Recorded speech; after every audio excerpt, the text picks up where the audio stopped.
Hello, everyone out there in the multiverse. I am Dan. And I'm Drea, and we own Multiverse Comics in Culpeper, Virginia. And welcome to our new space. We have a new store. We just finished putting these shelves up yesterday and stocking them with comics. So, freshly stocked comics here at our new location. We are very excited about it. So, today, what are we talking about? We are talking X-Men. X-Men. We are going to be going through the various eras. Currently, Jonathan Hickman is doing House of X and Powers of X, which is a new start for the X-Men. And we figured, a reboot? It's not a reboot because everything that came before is still there. Okay. More like relaunching. So not as much retconning as we're used to from X-Men. There is actually a few retcons. I'm not going into the story of that, though. No spoilers. No. It's just since there's a new era coming up, we're going to talk about the past eras. Fair enough. Yes. So, of course, we have to start at the very beginning, which is... Stan Lee. Eventually, I will get through one of his cameos without crying, but today is not that day. No. Stan Lee, created the X-Men, honestly, it's one that didn't take off for him. Everything else he did was very popular. X-Men just wasn't there. He established Magneto, Brotherhood, Juggernaut, a lot of classic villains, but, it just wasn't clicking. So eventually, they went into just reprinting. Like, the comic continued on, but then they just kept reprinting old stories. Kind of like Spawn does every free comic book day? Yeah, that's true. So one thing I will say, I don't know a whole lot about X-Men. I have not read many of their comics. One thing I do know is I know a lot of the storylines and ins and outs because I listened to a podcast called Jay and Miles Explain the X-Men, which is phenomenal because if you want to, it's like the Church of X-Men and their Bible is X-Men. It's amazing. So if you do like X-Men or want to know more about them, that's a great podcast. We'll link it down below. But also, I remember one time in an interview, Stan Lee was talking about how he created X-Men, how he came up with the concept.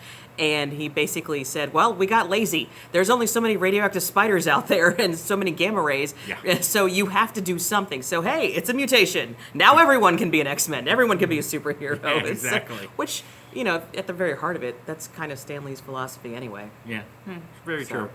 So it didn't take off at first. How did it launch? How did it really get its footing? Chris Claremont. Claremont, yes. He I will try not to gush about the Dark Phoenix saga. Continue.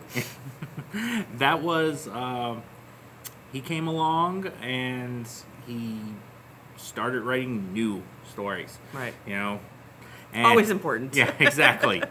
He brought in a lot of the newer at the time because he created them. Right. But a lot of X-Men that we are very familiar with. Was he responsible for Wolverine? Yes, he was. Okay. He brought...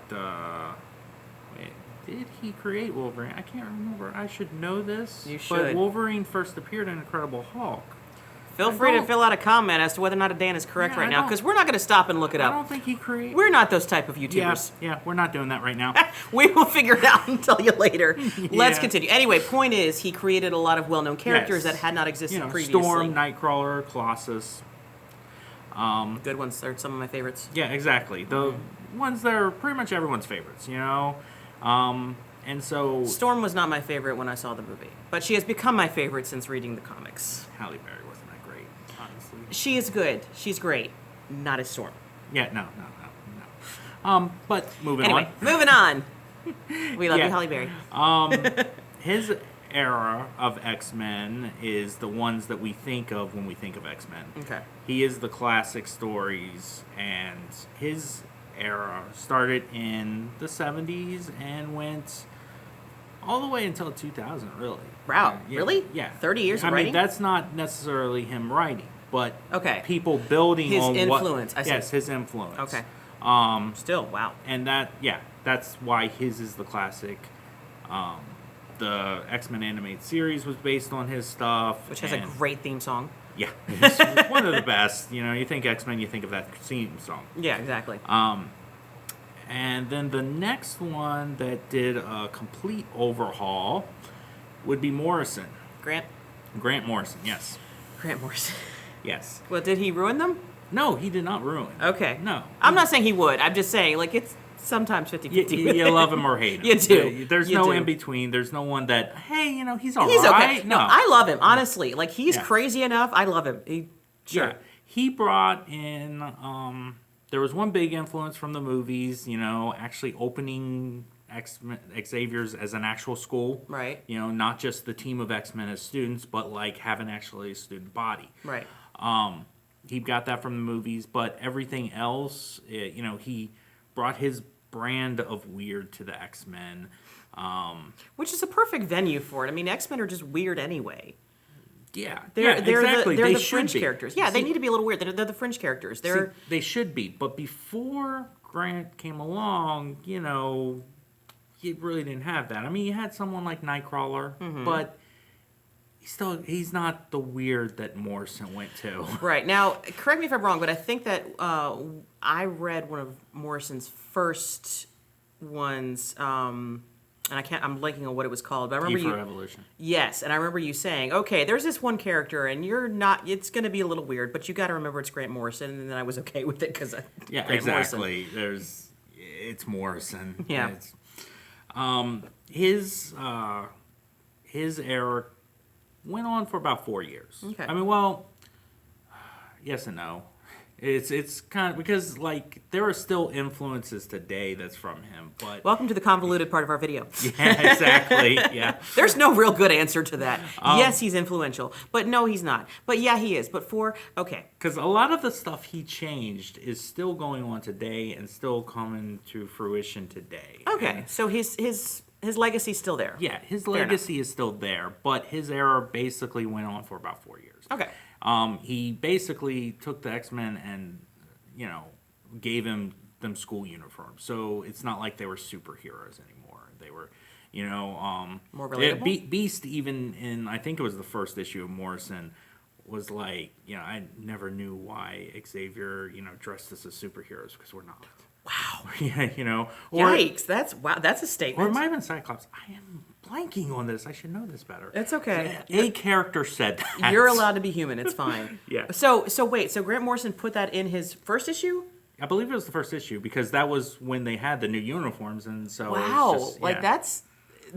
I mean, like that's a very impactful character statement to make. Like I don't know why we have been what we were, especially saying Xavier was wrong and taking away the concept of them being superheroes. Like that's intense. That is a statement. Yeah, because they're fighting for mutant rights. They're not necessarily about saving the planet. It's more like war and soldiers. So they're okay. in So a they're way. heroes and not superheroes. Possibly. I mean, but Okay. but they're also educators. That's kind of what he was going with. Okay, Also. all right, okay. I You like know. that. I mean, and don't get me wrong, I like that idea because, when you have someone so far on a pedestal, then they're not relatable. Whereas if you just kind of make it the weird kid in the corner who goes to this school for other weird kids in the corner, then they're more relatable. Yeah, I like- can't be Superman, but with enough capital, I could be Batman. Batman's more relatable. Sorry, I brought it back to Batman. 8 minutes in, I brought it back to Batman again. Going back to the students, Yes. one of the weird concepts he came up with was a character called Beak. Yeah, that's the one. That's the one you were like, Yeah. just so you know, this one's in there. He's Just be basically aware. just a big chicken. That's I mean, I'm not insulting. He's not scared or anything. He's literally just a big chicken. but He it's- has a beak and But that's feathers. reality, though. I mean, obviously Yeah. not reality, but that's realistic. I mean, if you have these genetic mutations, not all of them are going to be glamorous and pretty. There's Exactly. going to be some weird things out there because you have to have that bell curve and the ones on either side of the spectrum, and so that makes sense. Exactly. Now, moving on, But why? we're gonna talk about Whedon, where he kind of is the one that ends Morrison's era. Like Morrison finished his story, Yeah. and then Whedon gets 12 issues of Astonishing X-Men. Okay. He doesn't necessarily create his own era, but we do need to talk about it because it brings the X-Men back to being a little bit more classic. And anytime we get a chance to talk about Joss Whedon, we're going to talk about Joss Whedon. Yes. That happens. But anyway, continue. So he brought it back to the classic? Yeah, he brought it back to classic. I mean, the school was still open, Right. it was still expanded, so that was kept very Okay. much, But the X-Men stopped dressing in the school uniforms, and started. And basically, one of the great lines that contradicts Morrison big time is Cyclops being like, we need to stop pretending that we're not superheroes. You know, of course. That was just beautiful. Of course. Yes, yeah. I love Joss Whedon so much because of Yeah. course he would do that. So yeah. Although it's kind of like, okay, we love that because it's funny and it makes sense, but it's also kind of like not letting Cap say Avengers Assemble. So it's like, we love you, hate that. Yeah. Anyway, continue. Yeah, exactly. And he also, one great scene was a reference to the movie. Mm-hmm. Was it the second one or first one? I can't remember. My mind is just It's gone all right. to You're me doing now. great. Anyways, He's distracted by my beauty. You'll have to forgive him. The line where Xavier talks about making Wolverine think he's a little girl, and Jean would do his pigtails or something, right? Well, that actually happens in Whedon's well, not Jean doing his pigtails, but Wolverine thinking he's a little girl and having pigtails. Oh my So gosh, just, that's yeah. beautiful. Yeah, that line was great. It was very similar to Coulson saying, I'm going to tase you and watch Super Nanny while you drool on the carpet. Yeah, exactly. It's like, I'm not putting you in your place, but I can, so back off. Yeah. I love it. All right, so that's pretty much he brought things back to classic. So is classic. But it sounds like he still paid homage to Morrison and kept the things that he did felt not, were... He did not jettison what Morrison did. Okay. He basically brought them back to being superheroes, which what they were. Yeah. And he kept the school open, kept some of the weirdness there. I mean, he didn't really deal with a lot of the weirdness that that Grant did. Right. But he did not jettison. That was still a part of it. Okay. Was, and again, that's why I say that's still going on today because of Morrison. You Right. know? Because no one jettisoned Morrison's thing. You don't do that. No. Because it's like... He's still a legend. Yeah. You don't completely obliterate the legend. Yeah. You just can't. But, Marvel wanted a more classic feel, and they brought Whedon in to do that. Right. And that's why Whedon's so great. Like, honestly, yes, he does some things that really piss me off, but at the heart of it, he's a fanboy, just like we Yes, are. he is. Like, he's a Yes, fan, he is. a deep-seated fan. And so, for him to do something that important, I mean, who else are you going to get? Yeah, exactly. So... Maybe Kevin Smith, but then we'd be waiting 5 years for it. Yeah. It'd come out in 2020. We'd still be waiting. It's just, yeah. Yeah. Kevin Smith's not good. Sorry, Kevin. We love but, you, Kevin, so much. Yeah. Come visit our shop. You're awesome. You admitted that you can't Yeah, we're meet just a deadline, quoting him at this so, point. Yeah. Citations below. So then Whedon brought everything back to classic. Gotcha. And then Joe Quesada, who was the editor-in-chief of Marvel at this time. He said that there are too many mutants, right? He wanted to, they're everywhere, Yeah. They're everywhere. You need to, Dial it back. Put the genie back in the bottle, right? Gotcha. Basically. So that brings us to Brian Michael Bendis, Okay. who did an Avengers X-Men crossover called House of M. Okay.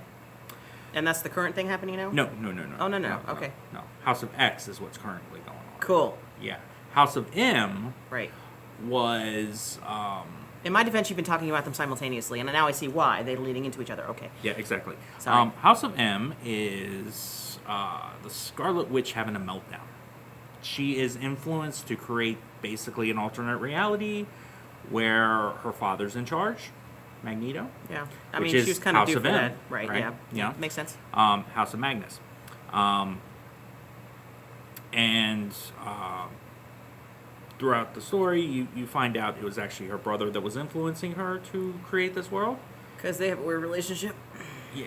Well, no, you're thinking Ultimate. Don't go there. Sorry, That's I not- can't yeah. not get... Okay, go ahead. It was the Ultimates. Everything was horrible in there. That's I mean, fair. good stories, but... Okay, so her brother was unduly influencing her to create this other world where Magneto was in charge. Continue. Yes. A lot of weird stuff goes on, Mutants are adored. They're like celebrities there, Right. Everything's good for mutants. Yeah. People aren't necessarily everything's good for. Some of them that has powers. I believe Spider-Man pretended to be a mutant and was getting fame for it.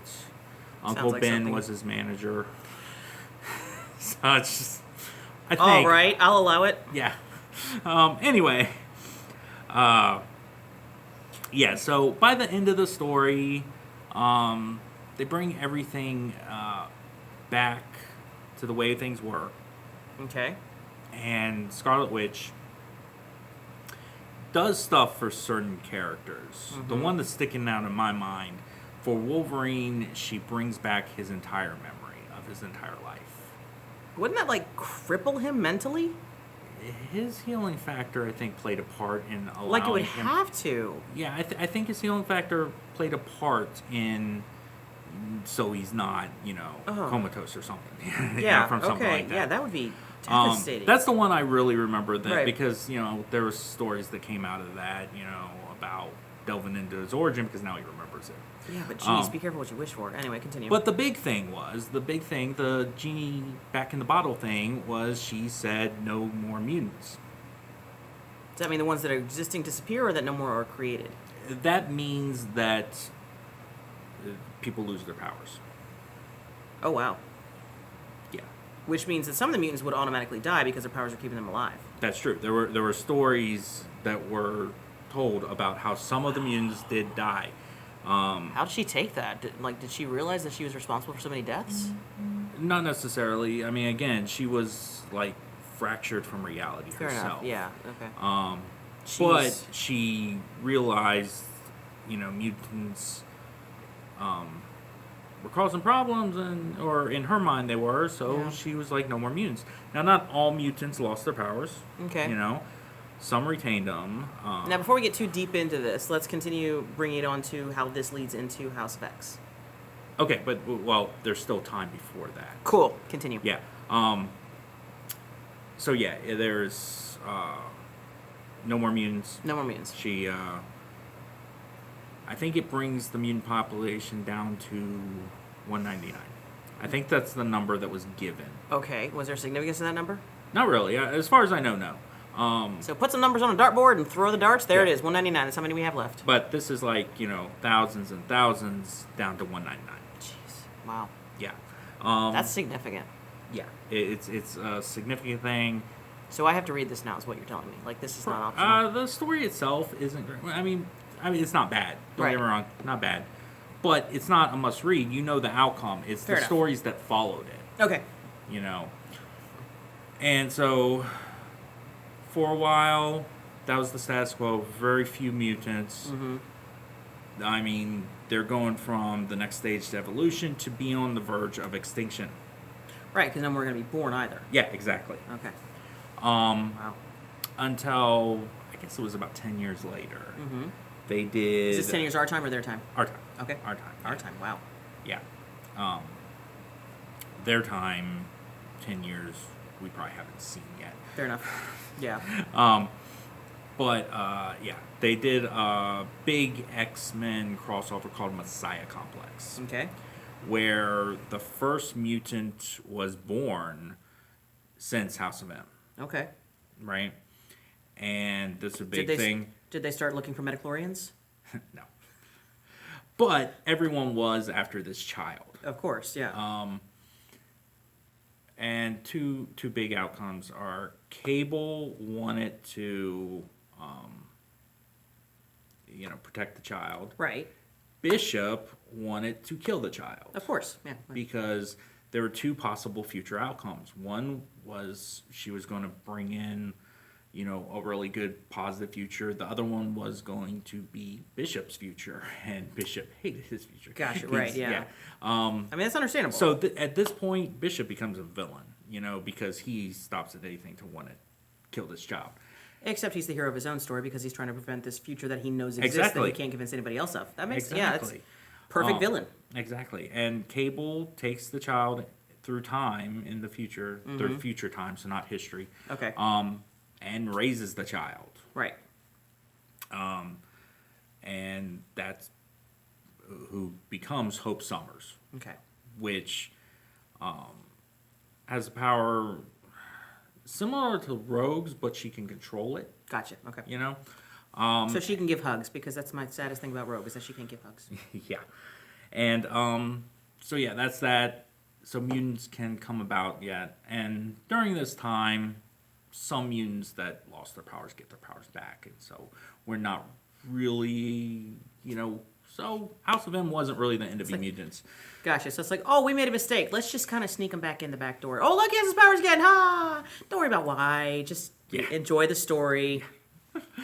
And I mean, one thing about X-Men, you have to suspend a lot of disbelief to just, all right, I'll allow it. Let's continue reading. Sure. Yeah, and it is what it is. House of Messiah Complex is actually furthering Scott Summers' character Cyclops. Good. Yay.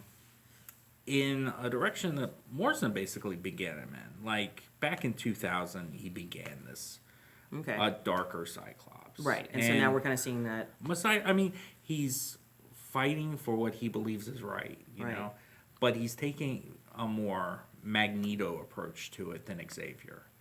So similar to Hawkeye in Endgame? No. No, not that bad. No. Well, no. Worse? Yeah, like I said, Magneto, not. Okay. Yeah, he's very like. See, unfortunately, because I'm more knowledgeable with the movies. Whenever I think of Magneto, I immediately just go straight to Gandalf, and I'm like, oh, Gandalf. No, wait, that's not him. Sorry, I'm sorry. Yeah. So really, really, really bad. Yeah, really bad. Creates a schism in the X-Men, a divide between the Understandable. two. Wolverine at the opposing Cyclops thing. So now Wolverine's opposing the bad boy instead of, in a way. Wolverine's the good one here. There's nothing right about that. He becomes the headmaster of the Jean Grey School, and that continues a lot of. I mean, they add on a lot of weird mutants, just like Morrison did in that title. Okay. Actually, they bring back one mutant that Morrison created, which was basically just a brain. Like, it was a mutant that was a normal mutant that was like telepathic or telekinetic. I think both. Okay. I think both. And that's okay. Nobody knows the difference between the two anyway. A guy who was experimenting on mutants, took out her brain, and she was able to survive just as brain. Does she have a monkey carry her around? No. All right. No, she can float her brain around because Gotcha. telekinesis. Anyways, and a lot of stuff happens. Cyclops is basically considered a terrorist, like Magneto. Okay. But he's fighting for the good fight, Okay. and a lot of people sympathize with him, and a lot of stuff goes on. The founding teen X-Men come to the future. Let's not get bogged down in exposition. I'm not. I'm just. Because I don't know. I definitely want to move the video along, but at the same time, I'm just addressing certain things that happened during this era. Fair enough. Continue. And it basically leads up to what's currently going on with Hickman, with the House and Powers of X, and can't really say much about that because spoilers. Yeah. So here we are. Yeah. So we have done the rundown of the X-Men and the different people that have been in control and what they've done for good and for bad. Mm-hmm. But overall, really good. So, yeah, Claremont's probably a good place to start if you haven't delved into the X-Men. And again, if you want to get some backstory, definitely listen to Jay and Miles explain the X-Men because I love them dearly. They're wonderful. I don't know them personally. I just enjoyed listening to them. And don't forget to like and subscribe, and we will see you in the multiverse.